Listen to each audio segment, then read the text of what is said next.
bunge nizungumze ama ninyamaze? Mambo kama ni mbaya niseme ama nisiseme? Kuna wengine wanasema Sifuna nyamaze tu ati kwa sababu kuna watu waliingia kwa serikali.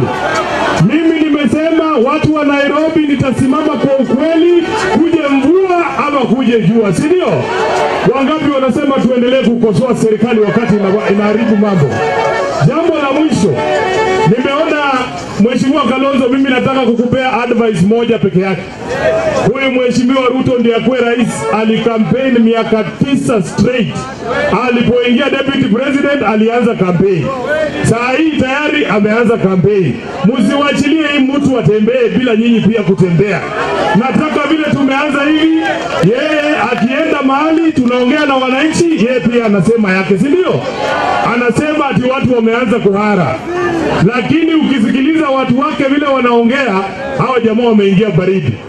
Ukisikia Oscar Sudi anasema kura isipotosha wataiba, ujue hao watu wameingia baridi, si ndio? Nyinyi mtaruhusu kura yenu iibiwe? Mtaruhusu mtu aibe kura? Wangapi wanasema demokrasia iheshimiwe Kenya hii?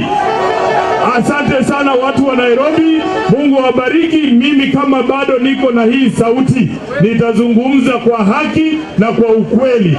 Asanteni sana, Mungu awabariki watu wa Nairobi.